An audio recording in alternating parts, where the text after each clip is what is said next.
welcome Ms. Padmaja Ruparel, co-founder at Indian Angel Network and founding partner of IAN Fund, and Dr. Venkatesh Panchapagesan, Associate Professor of Finance and Chairperson of NSRCEL IIMB. This session will be moderated by Ms. Punita Sabharwal Kapoor, Deputy Editor, Entrepreneur Media. Thank you, Muskan. Thank you for the kind introduction.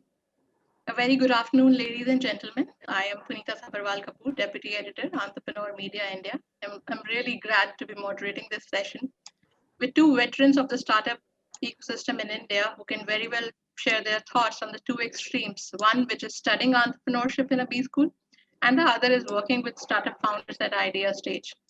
Padmaja, I'm delighted to welcome you today at the Startup Awards 2021, happening virtually this year. Padmaja is better known as the angel mama in the startup circle, and Mr. Venkatesh, who have been at the helm of academia at IIM Bangalore. So Padmaja and Venkatesh, we have all gathered here today to discuss one of the very important topics, which also happens to be the first topic of discussion today at this event on the way. We have all seen the changing paradigm of entrepreneurship in the current COVID era. So I'm sure both of you will bring extreme viewpoints from the theory and practical side of an entrepreneurial life. So let me first start with you, Venkatesh, as you see the initial shoots of entrepreneurship in students at the college level. And since you have been researching on this subject from the last 2 decades, so tell me how the entire entrepreneurial atmosphere has evolved and undergone a sea change for students who were thinking about starting up. How has the last year been for them? All right, thank you. Thank you, Punita. Just a little bit of clarification. NSRCEL, which is the IIM Bangalore's incubator, we started as being only available for students, but today I would say about 90% of us, 90% of the startups that are housed within IIM Bangalore, they are outside the system. So we are now officially an open incubator. So we welcome anybody with an idea who can walk in.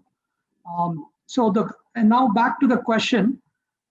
In terms of how is it, so I'm going to sort of answer this broadly, not just for students, because I think the effect on students, I would say, has not been any different, because most of the students, I would say only a small percentage of students within IIM Bangalore reach out to become an entrepreneur. And I think the part of the reason is because MBA education is expensive and many of them carry a lot of debt. So which means that by the time they are ready to graduate, entrepreneurship is probably far away from their thought. So many of them jump into entrepreneurship after 4 or 5 years, after being in the industry and being able to get rid of all the debt that they have accumulated. So I think the bigger question is, I think the COVID is like a sort of a mass shock that happened not just to an entrepreneur, but to everybody in the system, including the customers, including the investors and so on. So in that respect, the entrepreneur, I would say, amongst all the other stakeholders in this system, is probably a little bit better suited to take advantage of what happened in COVID. So it's an opportunity that has come in, and many entrepreneurs thrive in taking on problems, and COVID was the mother of all problems, as you can see. So I would think largely entrepreneurs, for us, at least in our ecosystem, everybody's thrived. I think the initial 2 to 3 months when there was a lot of uncertainty on how this will play out, that was a time period where we had to keep them engaged, so that the entrepreneur was not sure how it was going to go, and lockdown was on the ground. So many of them at that time suffered. But fortunately for us, we were able to keep them engaged, both in trying to make them work on the right things, and at the same time taking care of their mental well-being, because this is also a very stressful period for all of us. Fortunately, we had a lot of alumni. There is alumni startups who had gone through previous crises like the 2008 financial crisis and so on. So we were able to bring them to share their experiences, which helped these entrepreneurs who are going through that current crisis, because it was always easier for them to listen to somebody else who has walked the path before. And so in that respect, we were fortunate to leverage a lot of our alumni to come and help. But I think after about 4 to 5 months, there were some of our ventures who looked at different businesses altogether, but predominantly many of them had to tweak a little bit of their current business model, and they were able to survive. And I think part of the reason comes from the wisdom passed on by the others, by the alumni and so on, in terms of having the focus on the customer. See, I think we have a lot of research, not just in entrepreneurship, but also in general behavioral theories, which talk about, when there is a lot of ambiguity in the system, our brain gets into this freezing mode. It gets frozen, and it's like a deer in the headlights kind of a situation. So I think the ambiguity made people go back to their comfort zone. And for an entrepreneur, it would mean like they would go back to tweaking their products. I mean, already they had 10 features, then they'll think of adding another feature here and there. Things which they were comfortable with, but may not necessarily be the right thing to do. So what happened was, in that period when we had a lot of alumni come and talk, it was almost unanimous amongst the alumni to talk to our ventures to say that you should not be focusing on tweaking the product, because we don't even know how that market will be once everything gets removed, right? The lockdown gets removed and the economy comes out of COVID. So at this point in time, you should just focus on maintaining your customers, servicing them, keeping them engaged, seeing what problems they are facing, and see whether you can solve any of their problems. It may not be the ones that you had started the journey with, but clearly, your customers are somebody who has already established a relationship with you. You should keep them engaged and see what are the things you can do to help them. And I think that message resonated a lot with our ventures. So I think once they started understanding that rather than spend a lot of time going back and adding 10 more features to your product, they should just put all boots on the ground and talk to the customers. And I think that benefited for many of them when the economy slowly came out of lockdown and things started getting better. But I think that's a single message that I would like to share, which is, it is our general tendency, not just the start entrepreneurs, but human tendency to prefer to go back to what is giving us comfort when there is a lot of uncertainty around. And at that time, that may not be the right thing to do. So sometimes we may have to bite the bullet and do some things which are not pleasant or not comforting, but may be the right thing to do. Sure. I'm soon going to come back to you, Venkatesh, on this. Padmaja, you have been working in and out of the startup ecosystem. So according to you, has this been an opportunity loss or opportunity gain for founders emerging in the startup world in the last year? So first of all, thank you for having me, Punita. Delighted to be here with Dr. Venkatesh. It's a pleasure to be on the same panel. And I think this is I wish life was as simple as a black and white answer. Unfortunately, that is not the case, as you know. So let me just step back to try and address this differently, if I may. So when India got hit by pandemic, but even more importantly, India came down with a very, very tough lockdown. It was the toughest, if you think globally, right? We were completely immobile, locked up in our houses, which had its own challenges apart from being health safety issues of the pandemic, number one. Now, in the first quarter, if I may say, which we call the AMJ quarter, right, of last year, I think everybody was hit in the gut with what we called a fist, which is a century, once in a century kind of a fist. It was something that many of us and most of us didn't know what was happening. And I think startups and entrepreneurs were hardest hit, to my mind. The reason being that if you look at larger businesses, if you look at more established companies, they had the opportunity, they had the advantage of resources, both people as well as cash reserves, right? That's why they're large companies. But startups, by the very definition, are startups. Therefore, they don't have those resources at hand, number one. So clearly, for them, a week was a question of life and death. And in the case of the pandemic, it was literally day-to-day living and sometimes hour-to-hour living. So the first quarter was extremely difficult. I think at that time, everybody, and I would say unequivocally, I must have spoken to at least 4,000 to 5,000 entrepreneurs in that first quarter. Okay. And honestly, everybody was struggling. Good, bad, ugly, everybody was struggling for different reasons. It was customer engagement. We were telling people, investors, mentors were telling entrepreneurs, cash is king. Try and right shift all your expenses, left shift all your collections. That was almost the slogan of the day. So, and the most important is, if you're doing cash is king, you have to reduce expenses. And I think the biggest hit that startups were struggling with is HR issues. How do you reduce salaries? How do you reduce teams? It's heartbreakingly but true, but it was a reality they were facing at that time. But what did happen, Punita, is, I think, remember, entrepreneurship is the toughest career path. It's the riskiest career path, right?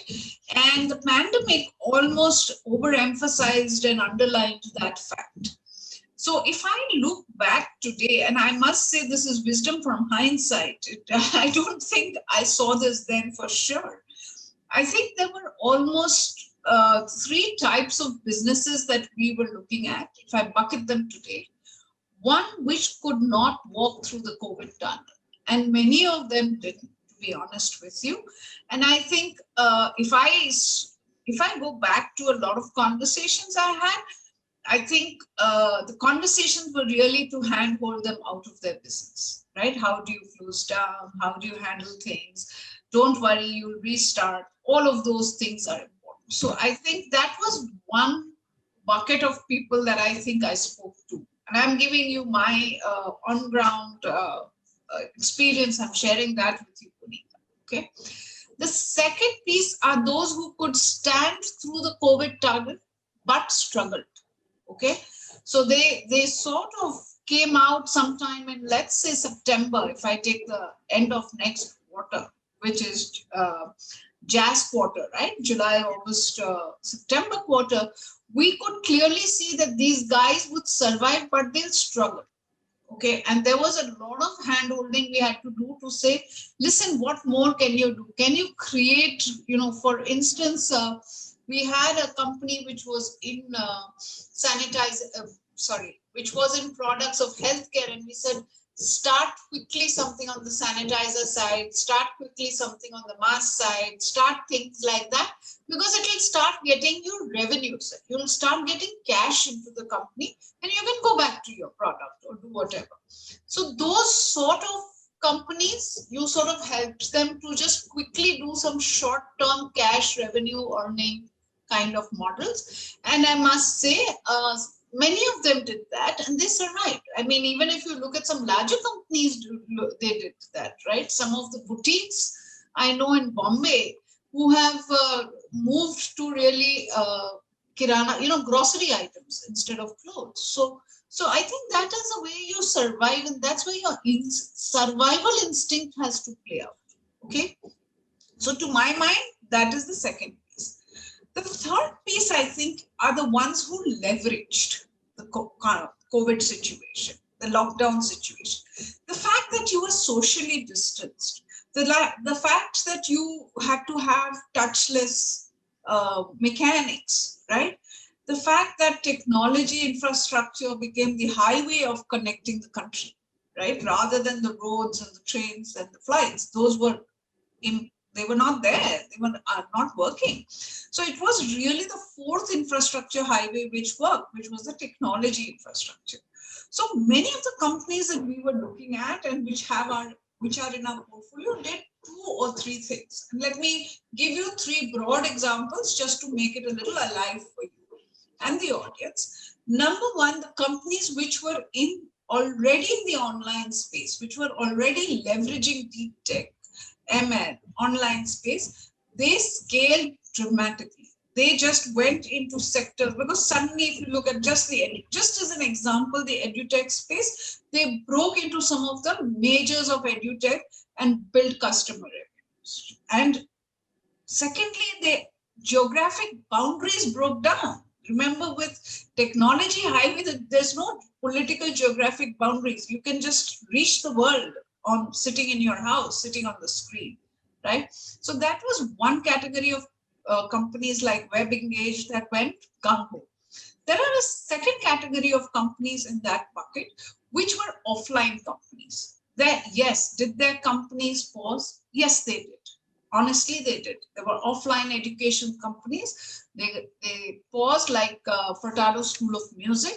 What they did is they actually enabled the online distribution and online training, music education, right? So they retained their product, but they turned their distribution model. They turned their customer acquisition model. And today they have really grown on the online space. But having said that, this year onwards, what I see them as emerging is neither a pure offline nor a pure online, but a hybrid model which is there to stay, right? So I think that's the leverage that they did, that they leveraged COVID to create a second level of distribution model, which will help them scale faster. Yes, the year was slow for everybody, to be honest, but to leverage it and create a second model will allow scaling up faster. So that's the second. In the third category, that's the second subcategory. And I've seen lots of companies like that to do that. The third piece is something we actually innovated. What we did is we have offline companies completely. So we had a company called Nocard, and Nocard basically has a waterless robotic solar panel cleaner. Right now, with the lockdown, the company paused. There was nothing you could do. They couldn't move out of their homes, forget getting to their workshops.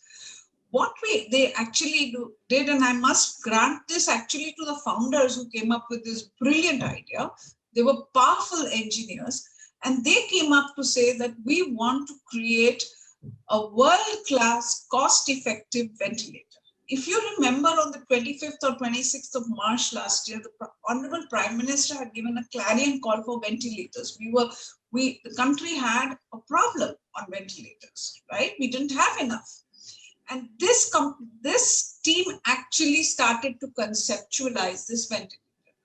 What we did is we created a task force of over 20 people, with people from industry, procurement, PSUs, CEOs of international medtech companies, academia, procurement guys, the regulatory approvals. We created an ecosystem of 20 people plus who sat with the company every single day. We were all on the screen from 12 o'clock to 2 p.m., 7 days a week. And in 95 days, we had a ventilator from concept to in the market, ready to go in 95 days.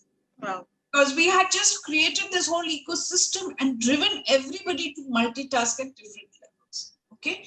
Now, what that has created for the COVID situation, to your question, is we have a category of a company which has now created 2 lines of business. One is the clean tech business, which is original solar power cleaner.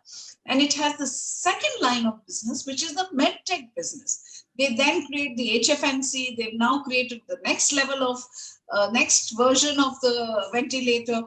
And they are now going global on that. They've got export orders flowing in. So this is where the entrepreneur genes, the real genes of an entrepreneur comes to play. What do you know? You've been given a lemon. Are you going to be able to create lemon juice? That's where it is. And I think this was the most testing time for all of us. I mean, all of us, unilaterally, we were all impacted. But it is those who make something out of it, because it is the hard times when the tough come out.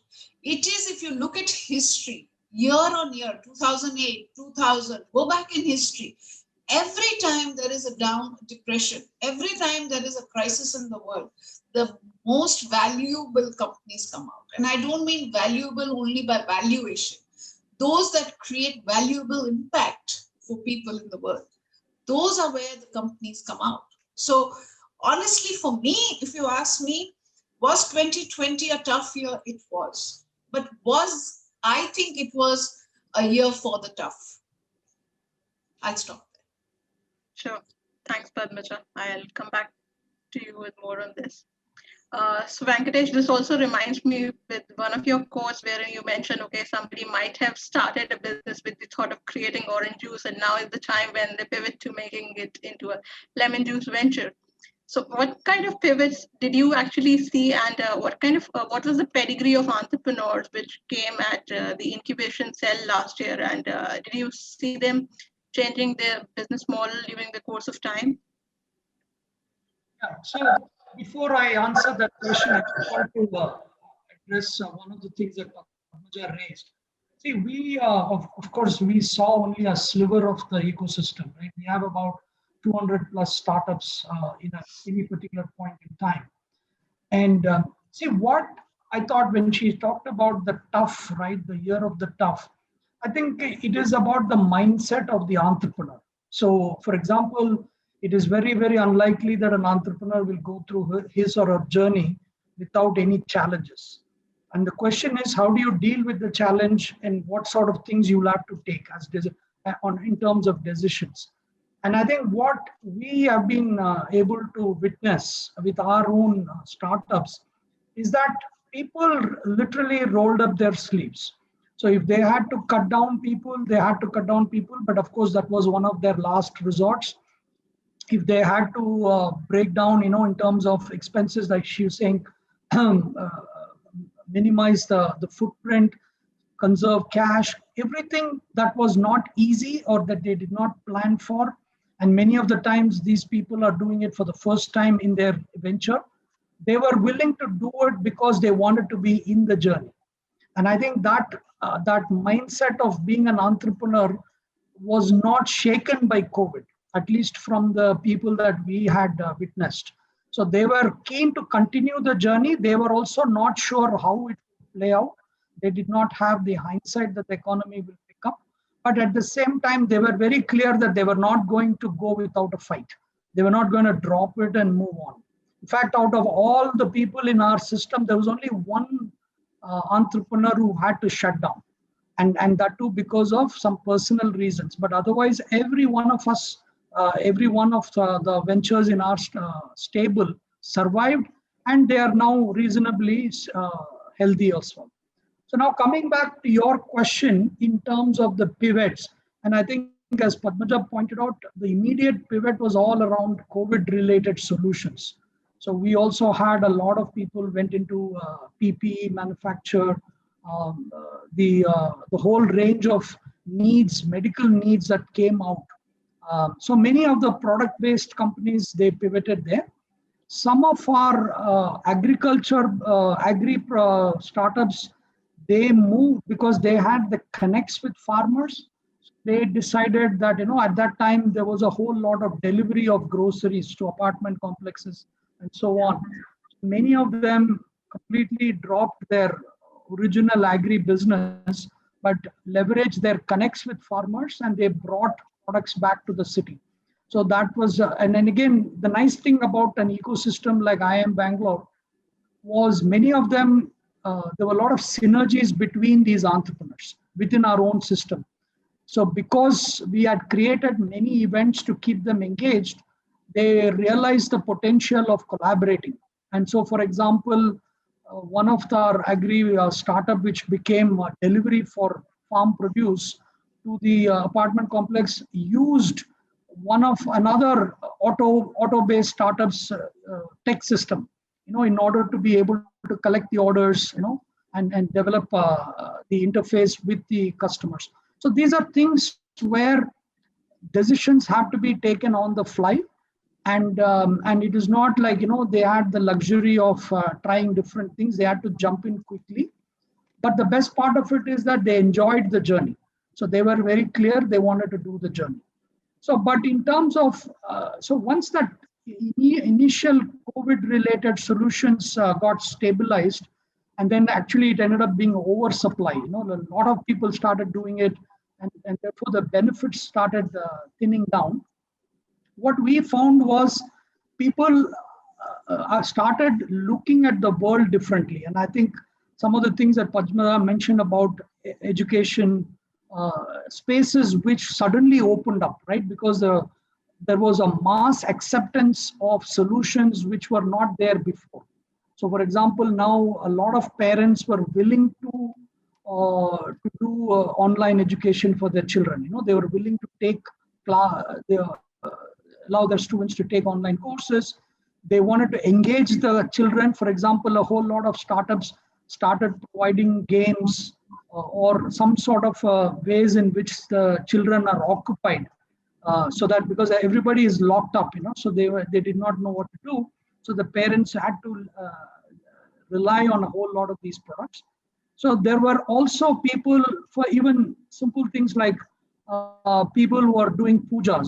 Suddenly the temples are closed. So there were a couple of our startups who were in that business of e-pujas.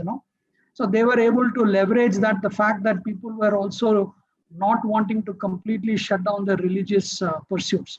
So I think the model became that whatever, as she said, lemon. If you have a lemon thrown at you, got to make a lemonade. You can't keep insisting that I have to do something else. So I think that feature is embedded in an entrepreneur.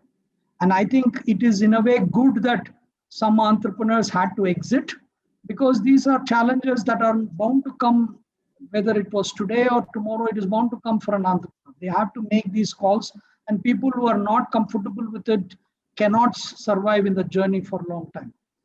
So for example, we, from an incubator perspective, we completely moved virtual. So initially we were not sure how it was going, but then in a matter of a few months, our entire incubation process, including mentoring, handholding, connecting to them to different, everything went virtual. And we had to leverage our own startups products. For example, we had one of our ventures who was doing very similar to Zoom-like product. So we used them. We also used other products that came out of our own entrepreneurs. And very soon, what we realized was the initial sort of reluctance to embrace technology and embrace this virtual world got broken down when people started getting comfortable, and they also realized that this is going to be there for a while. And I think that transition made us quite effective in the next cycle.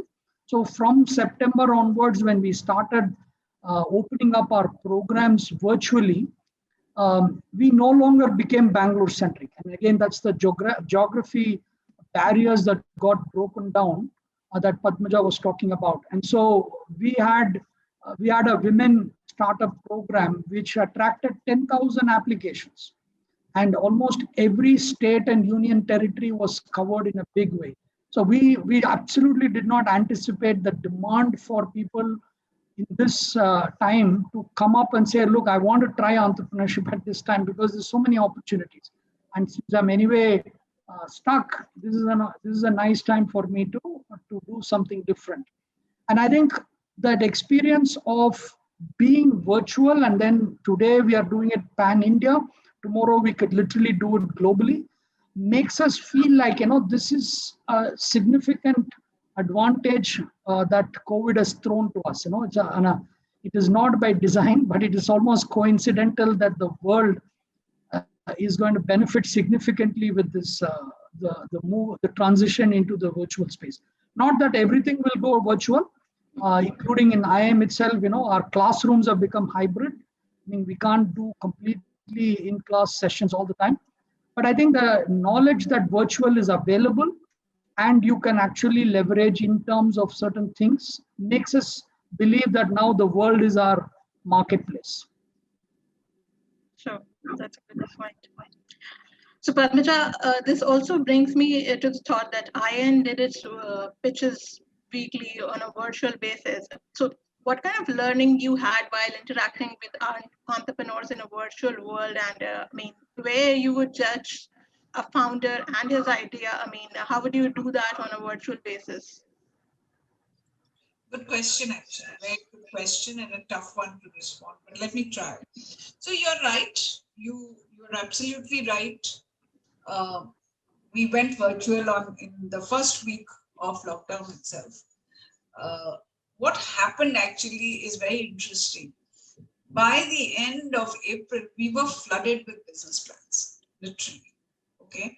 And the second piece that happened is the deals that we were looking at, they sort of slowed down. The reason is that with the lockdown, entrepreneurs started re-looking at their model, business model.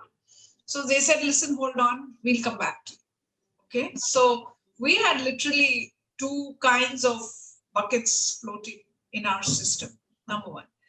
Number two, I think a lot of the entrepreneurs were happy to do pitch sessions because remember, even investors were sitting at home locked in, right? They were not being able to go to their offices, they were not partying, nothing. So this was captive audience for us. So we had pitch sessions with almost 70, 80, 90 investors on the call, right? And they were very interested to listen to these entrepreneurs. So I think that engagement worked well. The second piece I think is in what has happened, Punita, overall. If you look at how the ecosystem has changed in terms of 2020, is the fact that anything which has got technology at the center of it is interesting, right? Because the lockdown, the social distancing has made sure that we are looking at technology-enabled propositions, both to make sure that they work, innovate. It is sort of changing traditional industry, the way it operates. I mean, I have many corporates reaching out to me that we need to innovate, we need to improve our technology. Please tell us who we should work with in the startup ecosystem. Plus, there's a third piece which very few people really understand, and I'm going to call it out. Is there is a whole market out there which was not in the mainstream technology infrastructure. Let me take banking, right? We were driven to do online payments. We were driven to do digital transactions. Demonetization was a push factor. The impact of the pull factor of the lockdown has actually created a huge market in tier 4 cities and in rural areas. How do they get the money if they don't get onto their phones and do their transactions? So I think technology has become important, which means that even for us to diligence technology propositions, for us to understand technology propositions has worked. Okay. The second piece, if we have to do a deeper diligence on the documentation, compliance, etc., I think again, Zoom calls, getting all the information scanned and come to us. Yes. What we are missing, let me be very honest, we are missing two pieces. Number one, we are missing the piece of meeting entrepreneurs face to face. I think it's very important to do that, and we missed that. We've started now, but we missed that big time. And when we invest in a startup, I think the only two assets that are important are the two guys standing in front of you. It's like, for me personally, it's a class A team with a class B idea is far better than a class A idea with a class B team. So it's the people who matter, and if you can't meet them, the body language, what do they think, you can't do that on a Zoom screen as much as one would like. That's number one piece that we missed a lot. And that slowed down a little bit of closures, but it did not stop. we invested, right? Through the year, we had exits. We did 5 exits last year, right? So the platform worked. Yeah, we made money for our investors. The second piece is, you see, when you go into an entrepreneur's office, you have the ability to understand how it works. What's the real challenges on the ground, right? As much as they would try and walk us through a video, you don't know, is this the layout that works? Do they need a larger office?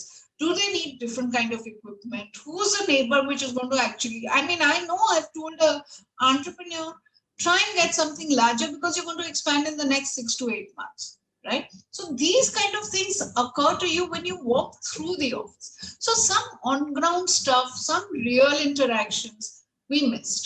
But again, to re-emphasize, we did not stop investing. We actually invested much more than I thought we would. Okay, when I was thinking about our investments in FY 2021, I thought, Gaya, this year is going to be slow. But that didn't happen. Okay, so my assessment in April was not right, to say, and I'm happy for that. I mean, I'm honestly happy for that. I thought our portfolio companies are not going to be able to raise money. 7 of them raised money. 4, 5 of them gave us cash exit. Investors' accounts were hit with money. So I think everything worked. Investors, entrepreneurs, next round investors, both from India and overseas, exits. I mean, at the end of the year, we are within 2 weeks, we will close financial year 21. If I sit back and say, did it work? Yes, it did. That's where I leave it. Sure. With this, I can surely say that the Indian entrepreneurial ecosystem has emerged stronger, and with 45 unicorns already in place, I'm sure we're going to see many more, and we'll reach the 100 unicorn mark soon before 2025. So with this, I would like to thank both of you for this session.